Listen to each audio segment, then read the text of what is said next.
visit for anywhere in the world. So I'm always excited when I get back here.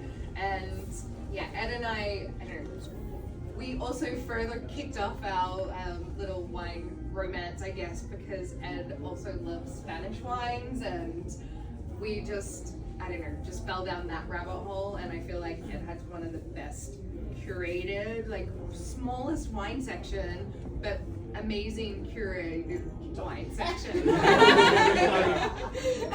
And so when I was here, I was like, oh, I need that, and I haven't seen that, and so I just fell in love. And then also he has an amazing tinned fish section, which is my other love. I would fly to Portugal with an empty little suitcase and just fill it with conservas.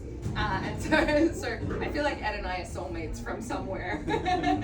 And we've done a lot of fun things together. And so I always just love coming back here to Greenville. And now I have friends here from everywhere that have come and visited me in the valley. And done karaoke at Lumpy's. It's been great. So yeah, I feel like I'm kind of coming home, and I'm seriously like looking at apartments. It's beautiful here. But yes, so limited edition, Chad and I started in 2019.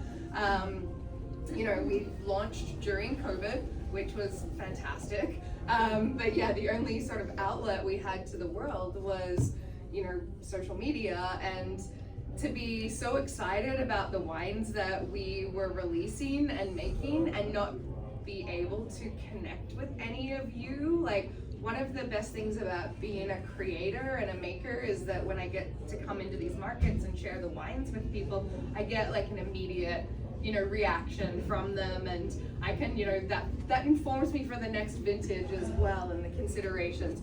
And I didn't have that for like 3 years. And so when I finally came back, this was one of the first places that I came to because Ed had connected us with Matt, and we were just so thankful to be back and say thank you.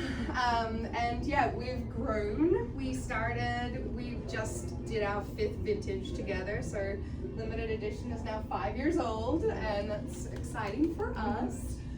We've expanded we started at just under 1,000 cases, and we are now 6,000 cases. So we've really grown, but part of that growth has been because in that time between when Chad and I met in 2015, I did my first harvest in the Willamette Valley in 2014 after working in other places around the world. Did my first harvest in the Willamette Valley, fell in love with the Willamette Valley and just with how great a growing region it is, and really how under-imagined the potential for this amazing growing region was. It was just untapped. And I met Chad at the end of that harvest, and we both had that same philosophy. And he had sort of been doing some playing around with, thinking about that, and I had worked around the world with these varieties that I thought would grow really well here. And so that was how our relationship began, and we started talking to growers about getting them to plant grape varieties that I had worked with in other regions around the world that were really similar to the Willamette Valley for me, and that I just thought had huge potential here. So we make more than 20 wines. If anyone knows and comes to the tasting room, it's like a rabbit hole of like, where do I go from here? And we are just constantly learning about what these varieties can do in each place and what kind of wines we can create from them. So Orange Crush, for instance, is us reimagining what Willamette Valley Pinot Gris and aromatic varieties can be.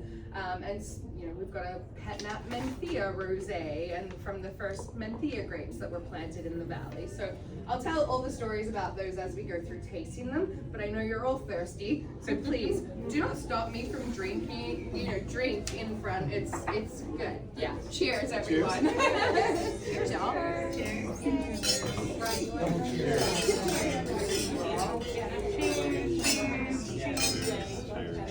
Chin chin. Chin chin.